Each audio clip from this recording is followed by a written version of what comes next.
El tema de esta clase que yo le puse es trascendiendo la dualidad. Y pues como todos sabemos, vivimos en un mundo de opuestos, de dualidad, ¿no? Donde hay bien y mal, hay éxito y fracaso, fe y dudas. Y, y eso es pues en la vida muchas veces un conflicto, porque existe el bien, existe el mal, y existe el éxito y el fracaso, y entonces eso puede generar ciertos problemas. Pero la idea de esta clase es comprender que hay atrás de esa dualidad un diseño, o sea que esa dualidad no es casualidad, sino tiene un propósito y viene desde un diseño. Entonces yo quiero preguntar si alguna vez tú has sentido pues esa lucha entre los opuestos, ¿no? Entre la razón y el corazón. Hay veces hasta en el tiempo, ¿no? Trabajo, familia, fe y duda, que son cosas opuestas. Y pues, o sea, preguntar si lo has sentido, si lo has vivido y qué tensión trae, ¿no? ¿Qué nos causa esa dualidad en nuestra vida? ¿Cómo nos tensa, ¿no? A veces decimos, híjole, tengo que ir acá, tengo que ir allá. Y esa dualidad crea pues esa tensión en nosotros. Y a veces nos puede agotar o nos puede confundir, porque a veces decimos, tengo que hacer esto con lo que siento en el corazón o tengo que hacerlo con la mente, ¿no? Entonces esa dualidad crea tensiones y puede agotarnos o puede confundirnos. Pero hoy vamos a ver pues ese diseño que es parte de la estructura de la creación, y vamos pues a comprender un poquito ese diseño y también cómo podemos nosotros sacarle ventaja, ¿no? O sea, el diseño no es para afectarnos o para perjudicarnos, sino que tiene un propósito. Entonces, para esto podemos ir desde el principio al libro de Génesis, que es el libro que narra la creación. Entonces, en el alfabeto hebreo, la primera letra que aparece en la Biblia es una B o una Bet, se llama Bet la letra.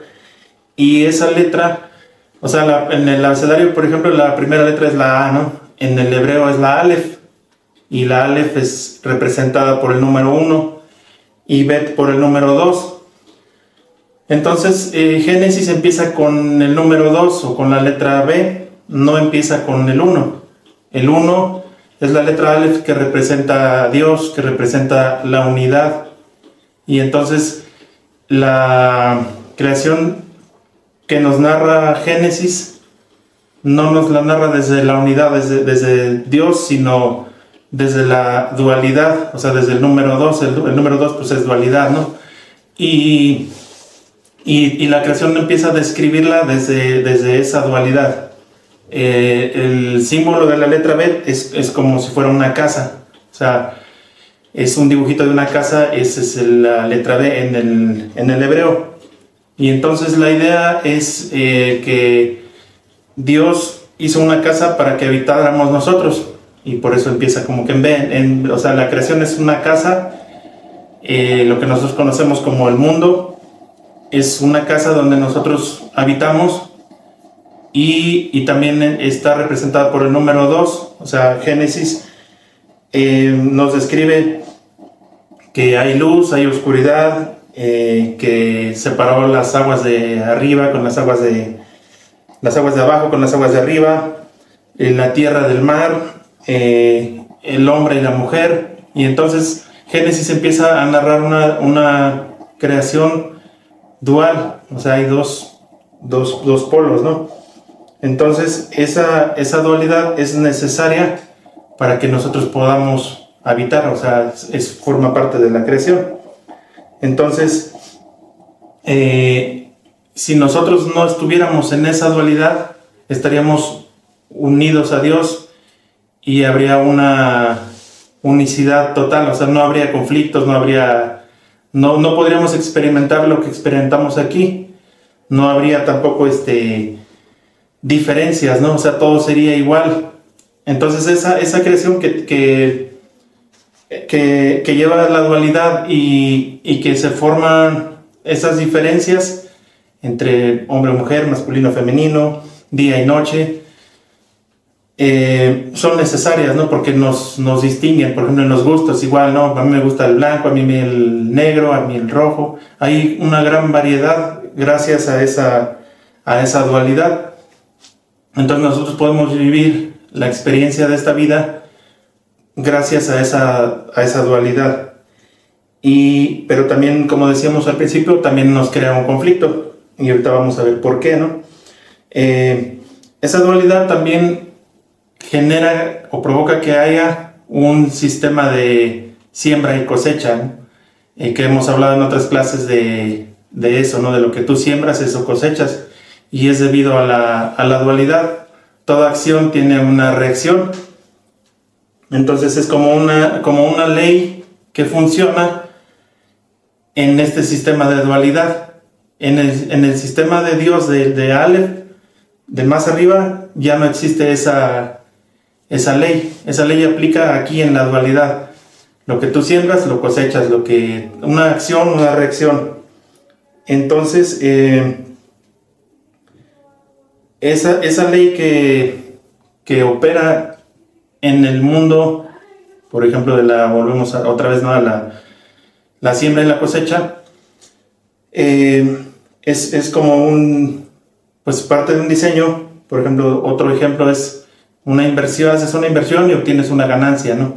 Es como esa dualidad, esfuerzo, resultado. Entonces, el propósito de la dualidad, o de que funcione así, es para que nosotros podamos tener nuestro libre albedrío. Si no hubiera dualidad, no podríamos elegir entre uno y otro. Solo existiría una sola cosa. Y eso lleva a que se forme en nosotros nuestra voluntad. O sea, tenemos voluntad porque podemos decidir entre una cosa u otra. Y las opciones se multiplican. Entonces, para que nosotros podamos expresar el diseño de Dios en nosotros, necesitamos como que ese poder de elegir. O sea, elijo perdonar o no perdonar, elijo amar o elijo odiar. Entonces ese poder de elección, que es nuestro libre albedrío, es gracias a ese sistema de dualidad. Si no tuviéramos ese sistema, no tendríamos nada que elegir. Otra de las razones por las que este sistema es así, hay un ejemplo que utilizan a personas que han estudiado esto, ¿no? Que es como Dios habita en nosotros, pero para poder Dios estar fuera de Él mismo, es como si tú te vieras en un espejo. O sea, para que tú te puedas ver, necesitas un espejo. Y el espejo, tú te ves a través del espejo, y en el espejo estás viendo tu imagen. Pero tú estás de este lado y el espejo está acá, ¿no? Y entonces lo que tú ves es tu imagen, tu reflejo. Y entonces ya son dos cosas, ¿no? Eres tú y es el espejo, y ahí aparece otra vez la dualidad, ¿no? Entonces Dios se manifiesta en nosotros y nosotros lo reflejamos a Él de este lado en la materia, en este sistema dual. Entonces, para poderlo reflejar, necesitamos nosotros elegir, ¿no? Elegir el camino de Dios, elegir pues cosas buenas, ¿no? Entonces, ese es el diseño original, o ese es por qué vivimos en esa dualidad, ¿no? Ahora vamos a hablar un poco de por qué nos causa conflicto la dualidad. Hay algunas que podemos llamarle trampas de la dualidad. Cuando nosotros, todos entendemos lo que es el ego, ¿no? El ego es como que nuestra identidad. Entonces el ego también es así como lo que tú eliges. El ego no es bueno ni malo, sino que puede hacernos daño si está descontrolado. Pero el ego es como lo que te hace único o diferente. Entonces, una de las trampas de la dualidad es cuando nosotros pensamos que nada más existe lo que yo quiero, y su prioridad es solamente lo mío. O sea, estamos en dualidad y hay blanco y hay negro, y eso es parte del diseño. Pero el problema es cuando digo, tiene que ser negro porque a mí me gusta el negro. Entonces eso invalida la dualidad, o sea, tiene que haber variedad, y pues a ti te gusta el blanco, a mí me gusta el negro. Entonces, cuando no comprendemos la dualidad, cómo funciona, caemos en esta trampa de decir, pues o estás conmigo o estás contra mí, o a mí me gusta así se tiene que hacer porque a mí me gusta así. Entonces ahí te empiezas a olvidar de la dualidad y empiezas a operar nada más de un lado, y eso trae un conflicto. Por ejemplo, lo vemos en las religiones, ¿no? Muchas religiones que dicen, esta es la verdad, y si tú tienes otra interpretación diferente, no es válida porque en mi religión se interpreta así y así tiene que ser, ¿no? Entonces eso crea dogmatismos, crea división, crea conflictos y pleitos, ¿no? Cuando nosotros entendemos la dualidad, sabemos que hay variedad. Otra trampa es de la dualidad, es cuando,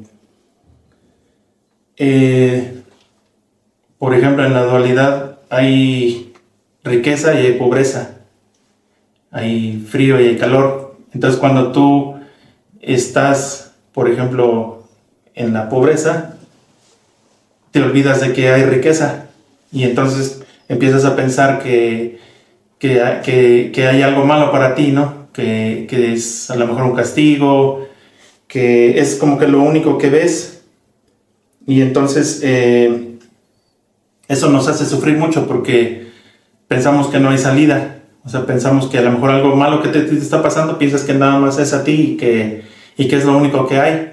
Y entonces podemos estar atrapados en ese pensamiento mucho tiempo, y nos puede traer mucho sufrimiento de manera cíclica.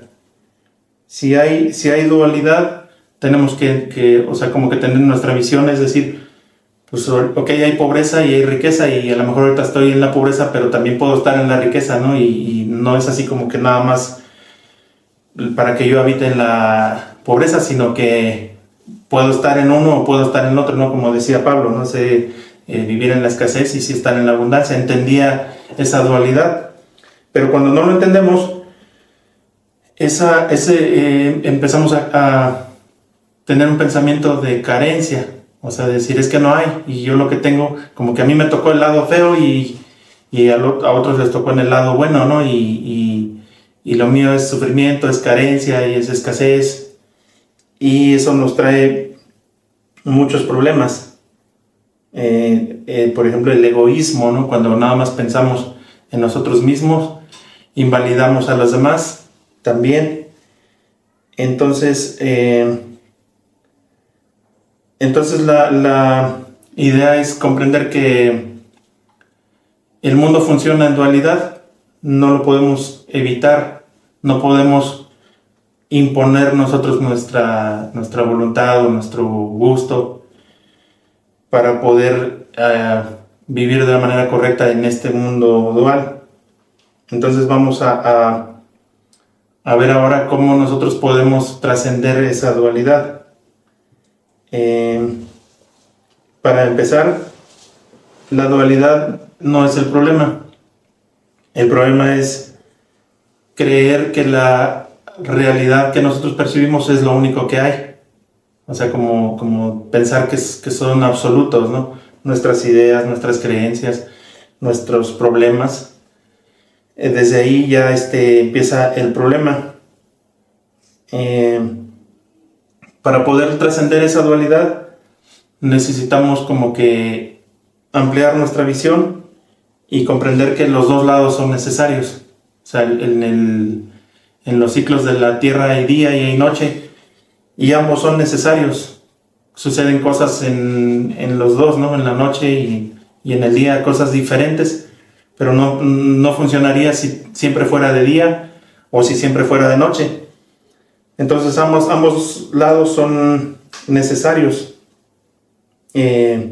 Cuando nosotros pasamos por una etapa de dolor, si nos quedamos nada más de ese lado, pues vamos a estar sufriendo mucho. Pero si ampliamos nuestra mirada, decimos, ok, este dolor puede ser que sea necesario para que yo aprenda a profundizar más, ¿no? Para que yo valore, para que pueda tener otra visión de la vida, de las cosas.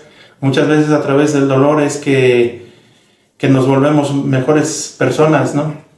Pero cuando no lo comprendemos, sufrimos mucho. Desde nuestra perspectiva dualista, el bien y el mal también los vemos como más intensos, ¿no? O sea, si a ti te pasa algo o tú consideras que algo es malo, o que algo que te está pasando es malo, estás así como también en un sufrimiento. Pero si vas más arriba, en Dios no hay bueno y malo. O sea, para Él todo dice la Biblia que todo es para bien, ¿no? A los que aman a Dios, todas las cosas les son para bien. Entonces, si nosotros ampliamos nuestra mirada y comprendemos que se necesita lo bueno y lo malo, que se necesita frío y calor, podemos ir trascendiendo esa dualidad. Y esa dualidad, o sea, esa visión nos hace ir como a un nivel más avanzado, ¿no? Nosotros necesitamos esa visión para poder conectar con Dios, porque en Dios es unidad. Entonces, si nosotros nos quedamos atrapados en la dualidad, no vamos a comprender totalmente cómo es Dios o con qué propósito estamos aquí, y podemos estar atrapados en esa dualidad. También podemos estar atrapados ahí en lo que decíamos hace rato de la ley de la causa y el efecto. O sea, como hay mucha gente que vive, que se rige por eso nada más, ¿no? O sea, todo lo que tú siembras vas a cosechar, todo lo que hagas va a tener una reacción, un efecto. Entonces, cuando hay circunstancias que no son favorables para esa ley, por ejemplo, si tú siembras algo y de repente cae un tornado, un huracán y se lleva todo lo que sembraste, ya no vas a poder cosechar lo que sembraste. Aunque la ley aplica aquí abajo, hay ciertos factores que intervienen, que pueden ser en contra de esa ley, ¿no? Por ejemplo, ahorita como está la economía, cada vez es más difícil poder hacer dinero por las leyes, por los cambios que hay. Y entonces eso puede ser muy frustrante, ¿no? O sea, decir qué oportunidades tengo, qué posibilidades tengo, si el sistema está en mi contra. O sea, aunque yo quiero sembrar y quiero hacer una inversión, no es garantía el rendimiento. Y entonces eso ocasiona que mucha gente está desesperada, que mucha gente está frustrada, está herida, ¿no? por ese sistema, porque la visión es solamente desde esa dualidad. Y entonces para poder trascender tenemos que volver a la unidad, o sea, tenemos que ir más arriba, porque aquí abajo en este sistema dual no es que no sea necesario o que esté mal, sino está limitado lo que podemos nosotros lograr, ¿no? Entonces, por eso dice la Biblia que pongamos nuestra mirada en las cosas de arriba.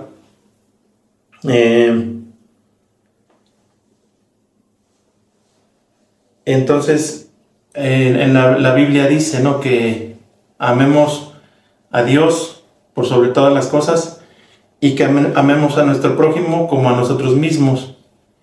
Y ese es como que el resumen de toda la Biblia, ¿no? Decía Jesús, este es el más grande mandamiento, es como que lo más importante, ¿no?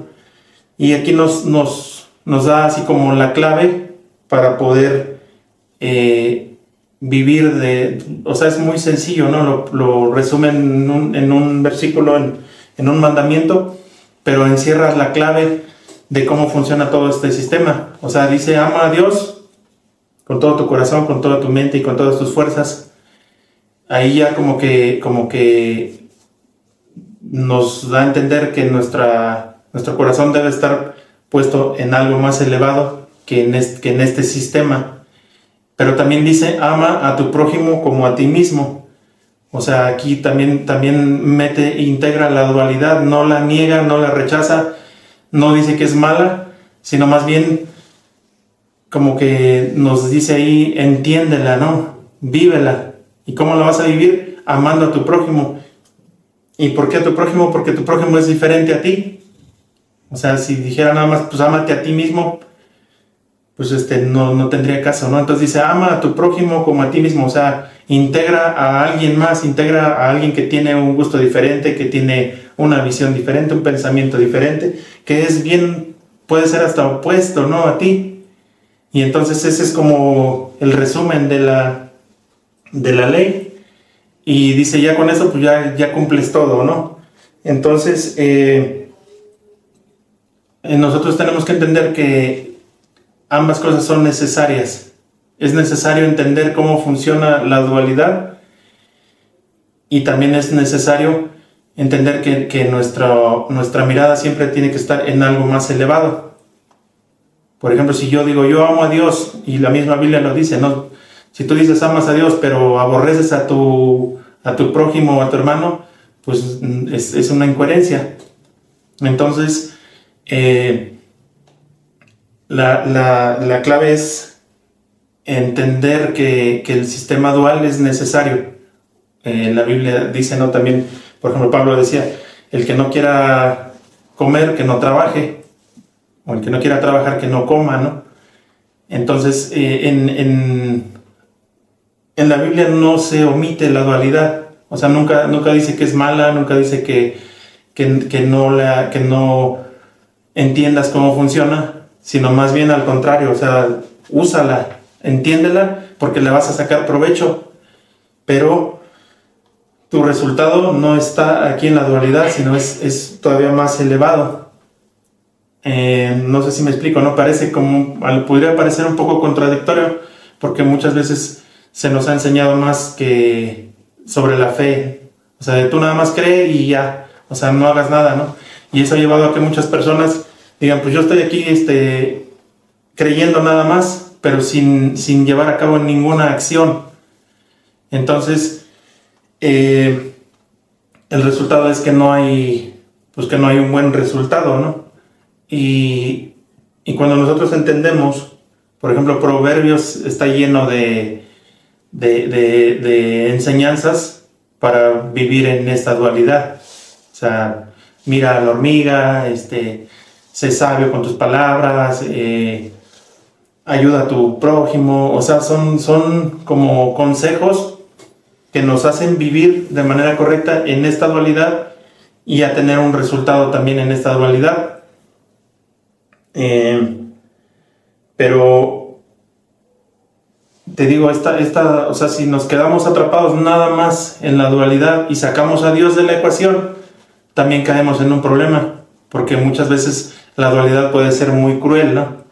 Puede ser que te tocó una mala temporada del año, que te tocó que te asociaste con alguna mala persona y entonces lo que tú sembraste no dio un resultado y puedes quedarte ahí frustrado y estancado. Pero la Biblia también nos habla de que cuando nosotros trascendemos la dualidad, la integramos, no la negamos, sino la comprendemos, o sea, somos maduros para vivir en esa dualidad, hay algo todavía mayor porque conectamos con Dios. Y esa conexión con Dios también trasciende la materia. En la Biblia vemos muchos milagros que Dios hizo que no tenían que ver con la ley de la causa y el efecto. Por ejemplo, Jesús multiplicó los panes y los peces sin que hubiera que ir a pescar y a echar la red y esperar una buena temporada. Entonces, esos milagros suceden porque hay como que una ley más elevada. Por ejemplo, al inicio hablábamos de las letras. Primero es la Aleph y luego es la Bet. Entonces la Aleph es donde existe todo, donde existe Dios y existe todo, y de ahí proviene todo, es como la fuente. Y entonces la formación es la letra Bet, el mundo se formó de lo que no vemos, ¿no? De lo que está más elevado. Y entonces, así como se formó este mundo, con este diseño, si nosotros vamos a la fuente, se pueden formar cosas de ahí que intervengan en esta realidad, que no tengan que ver con esa dualidad o con esa causa y efecto. Y eso es lo que sucedía en los milagros. Por ejemplo, cuando los judíos estuvieron en el desierto, en el desierto no había comida, no había nada, y entonces de repente aparece la provisión divina, que es el maná, y es un alimento que podríamos llamarlo que no súper elevado, ¿no? Que la tierra no puede producir un alimento así. Se dice que ese alimento tomaba el sabor que le gustaba al que lo comía, y caía milagrosamente. No tenían que sembrar nada, no tenían que cosechar nada, no tenían que hacer nada más que recogerlo. Y ahí podemos ver que esa ley de causa y efecto no opera cuando la provisión es de más arriba. Entonces, los judíos tuvieron ese alimento, aunque en su conciencia no estaba a ese nivel. Ellos estaban viviendo como una prueba, porque ellos habían salido de la esclavitud, fueron llevados al desierto, y ahí en el desierto todavía estaban como que siendo probados. Entonces, como que Dios les da una muestra, ¿no? de lo que Él puede darles, si ellos logran entender, y que con poco o con nada de esfuerzo pueden obtener un alimento milagroso. Pero como vemos en la Biblia, no pasaron la prueba, ¿no? O sea, se empezaron a quejar y empezaron a caer otra vez en la dualidad, en decir, ¿por qué nos sacaste de aquí? Aquí no hay carne, aquí no hay agua, y empezaron a anhelar lo que había en Egipto. Entonces ellos no pudieron en ese momento trascender la dualidad, aunque hubo una muestra de provisión divina. Entonces el objetivo no es negar la dualidad, sino comprenderla y poder nosotros, por ejemplo, tomar la ley de la siembra y la cosecha con otra conciencia. Imagínate si mucha gente que solamente conoce la ley de la siembra y la cosecha han logrado muchas cosas, ¿no? Mucha gente se ha hecho millonaria entendiendo cómo funciona eso, ¿no? Imagínate si nosotros le metemos a eso la conciencia de Dios. Vamos, o sea, el resultado, imagínate una conciencia de decir, tengo que sembrar para cosechar. Lo que yo estoy sembrando con mis acciones, con todo lo que hago, me va a dar un resultado. Pero si yo soy consciente de Dios, el resultado va a ser mucho, mucho más grande, ¿no? Aunque aquí abajo, utilizando esa ley, nos vaya mal, nuestra provisión es más elevada. O sea, nuestra visión debería de ser así, ¿no? De mi sustento viene de arriba, no depende de la ley de aquí, aunque sí lo tengo que hacer, aunque sí tengo que operar en esta ley, porque, vuelvo a repetir, Dios no invalida esa ley porque es parte de la creación. Entonces, pudiera parecer algo como que contradictorio, pero es algo que está unido, es algo que está